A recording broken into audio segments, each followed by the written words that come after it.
Tom, I don't understand why you can't help me. You're a scientist. We're both interested in communication. Jody, yes. We are both interested in communication. You work with people. I work with fruit flies. I'm going to ask Mary Dahlman if she would be willing to talk with you. She's on the faculty with me at UCSF and very well recognized for her research in stress. Standing outside of Mary's front door, I have no idea what to expect. A woman opens the door and I see probably mid-70s, attractive white hair, really thick glasses, surrounded by a swirl of cigarette smoke. Jody, nice to meet you. I want you to come on in now and tell me all about yourself. Well, Mary, you know I married into Tom's science family, and gosh, I've learned a lot over the years, especially from his father, Arthur. I studied under Arthur when I was getting my doctorate at Stanford. He was fascinated and determined to make people do robust scientific research. I'm sorry for your loss. I do know he passed recently. It's been really hard. I've got to know him really well over the years. In the beginning, it was what I would call a dialectical experience, both really exciting and terrifying. When I first went home to meet the family, Arthur was gracious and pleasant for maybe 10 minutes, and then he got very direct. Jody, Tom tells me you are a psychotherapist. You do know psychiatry is pseudoscience. Well, actually, I hadn't really thought about it, Arthur. Absolutely. Humans are very, very difficult to study. Each one of us is biochemically unique with vastly different life experiences. Okay, let me digress to make a point. Have you heard of drapetomania? No. What's that? It was an antebellum diagnosis given to slaves that wanted to run away from the plantation. They had to be crazy, right? Pure racist pseudoscience. And speaking of pseudoscience, just hearing the name Freud makes my blood boil.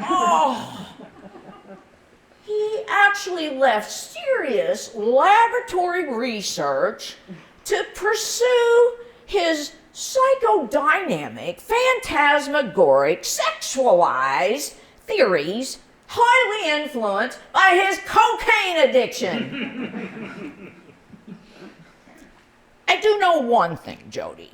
I can say for sure that as a psychotherapist, I'm certain you are an excellent placebo. Put that on your resume.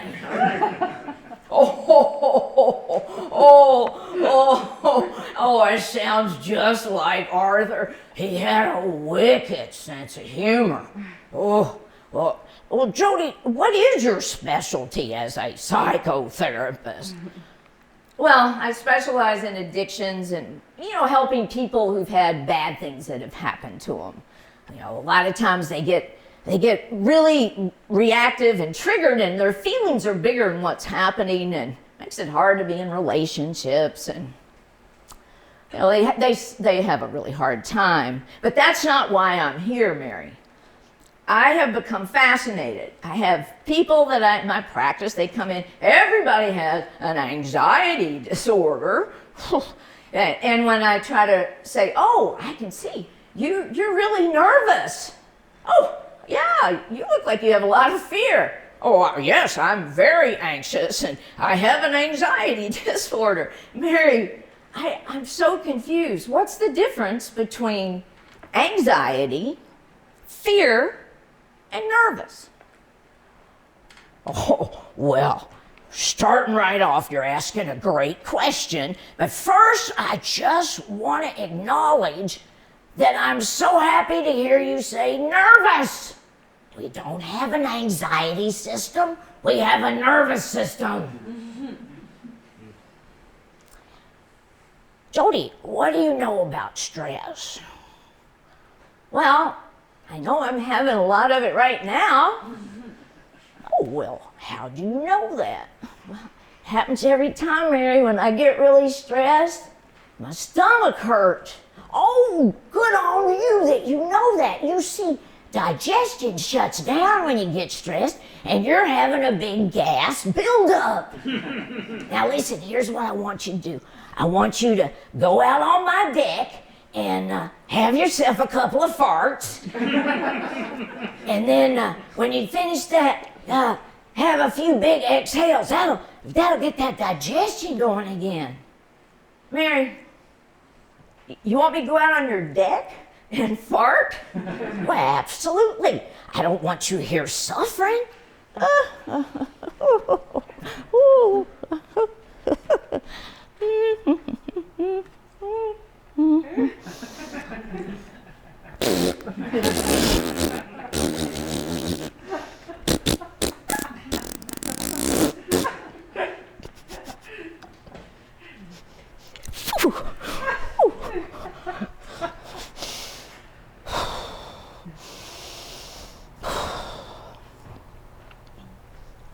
Okay, Mary, I do feel better.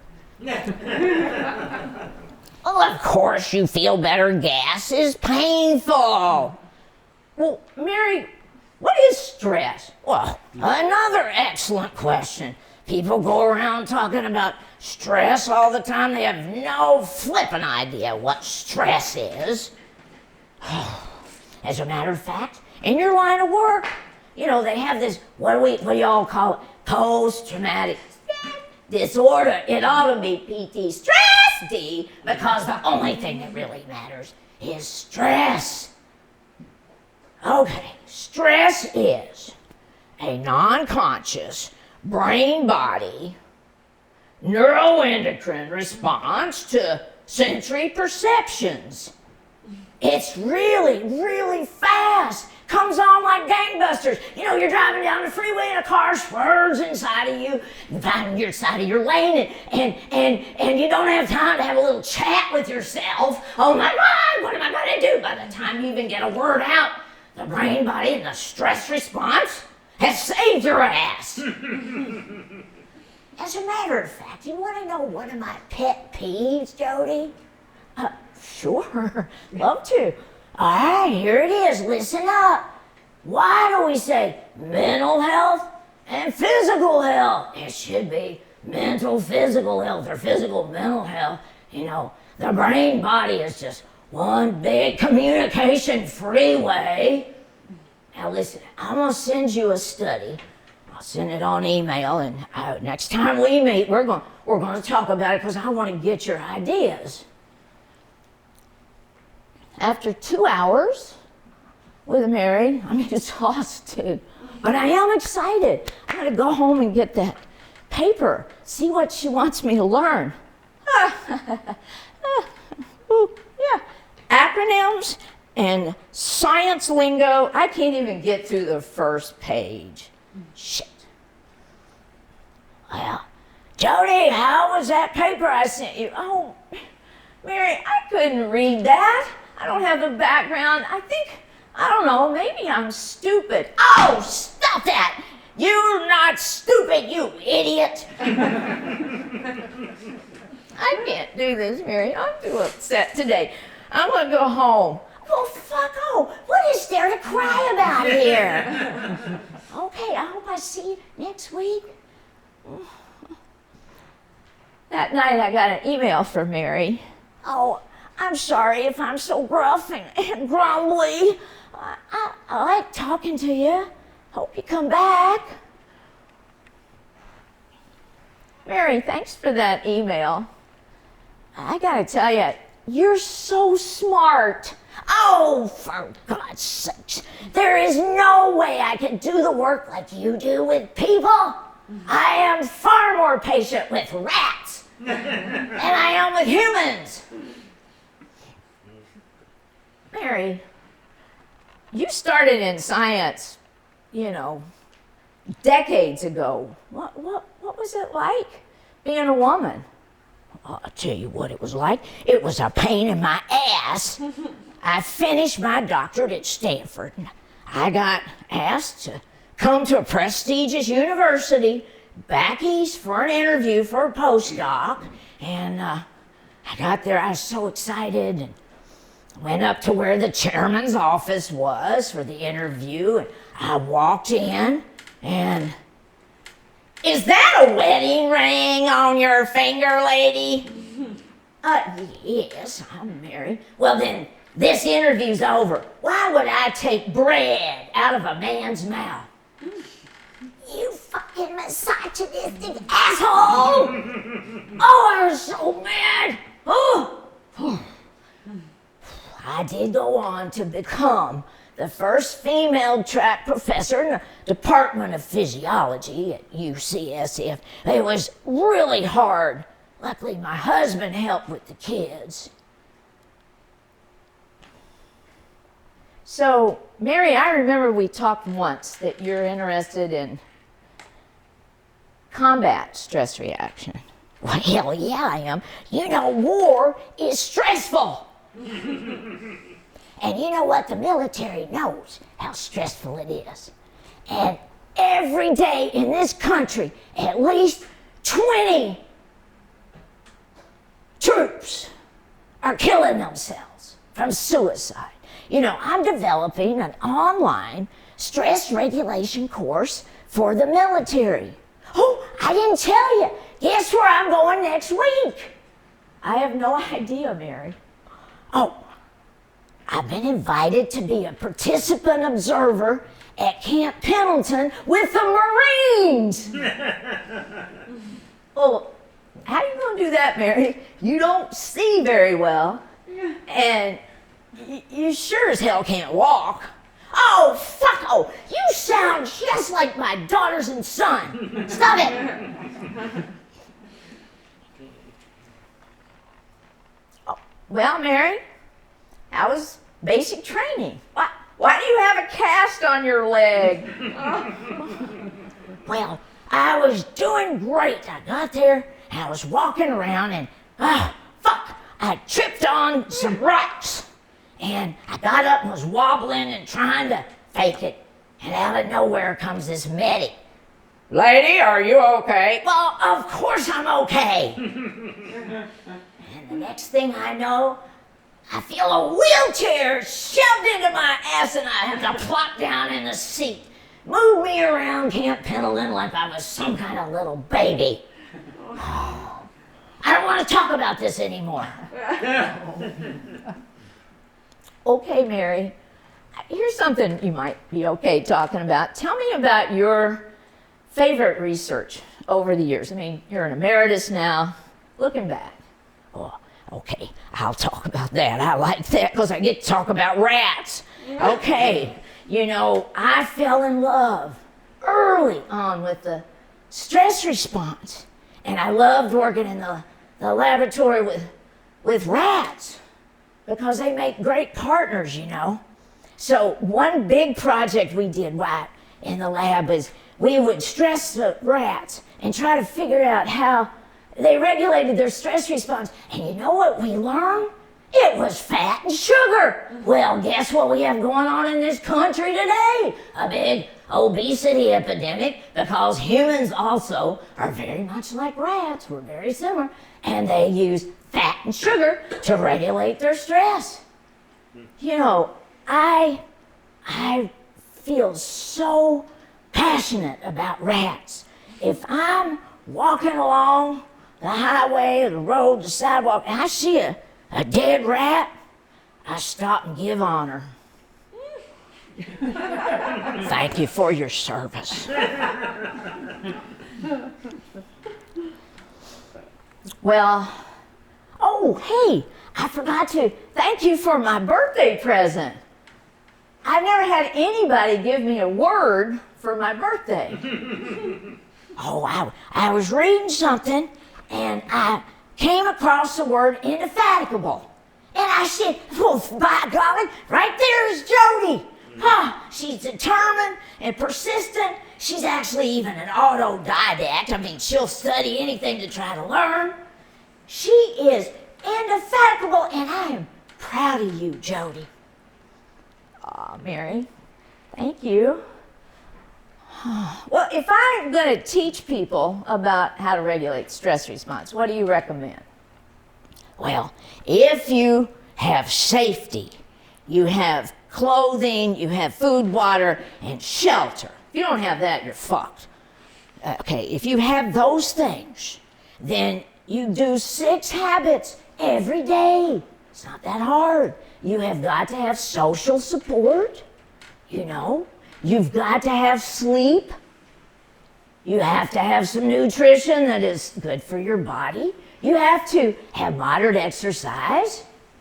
And you have to be able to laugh and have a good time. I mean, laughter brings us into the moment. And the biggest one, in the end, is you've got to be able to, you go over here about what has happened. You go over here about what might happen. What if we just settle into what is happening? And that helps us regulate that stress response. You know, I had a situation the other day, Mary. I was doing an evaluation for a man. His wife was there, who just gotten out of prison for domestic violence. And I was asking questions early. What I do in that kind of thing is I want to know, does he have the ability to recognize when he's calmer and moving towards losing his shit, essentially? And I could tell, he didn't like what I was saying, but he turned his head around, and when he turned back, his eyes were black as coal. He started with bright blue, shiny eyes. Why did his eyes go from blue to black? Scared the shit out of me, Mary. Well, he should have scared the shit out of you. He had gotten a big sense of threat from you, which stimulated that stress response, pushed out a bunch of adrenaline, dilated his pupils. He was in a blind rage. You weren't safe. I hope you got out of the room. Okay, well, I guess you did. You're here.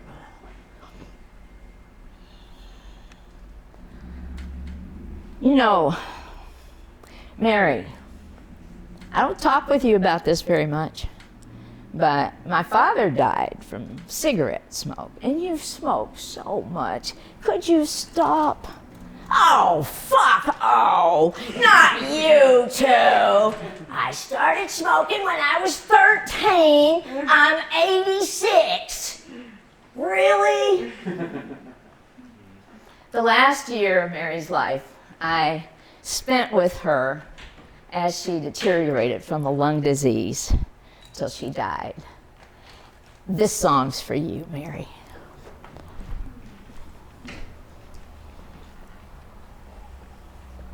It's not vodka. Oh, whoop.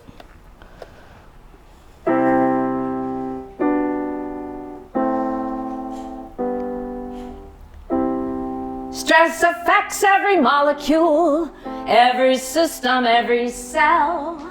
Chronic stress, you might find, that it's wonderful over time, but that's not true. Chronic stress is toxic for you. The brain body are a team, they don't function separately. Don't be fooled by the books that say living stress-free is the goal for today. Don't put that thought in your head, cause living stress-free only happens when you're dead. At night when you lay your head down, do your thoughts spin round and round? Don't believe everything you think. Nervous thoughts will drive you to drink. You might meditate, exhale to stay well. You might try counting sheep, but the sheep don't care if you go to sleep. The word stress is ubiquitous, and we know what it does to us. Left unattended, it is true. Chronic stress will kill you.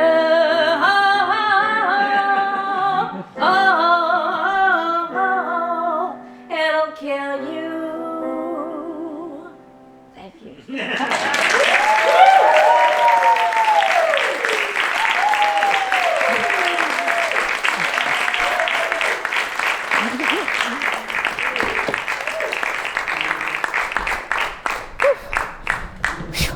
I'm not stressed anymore.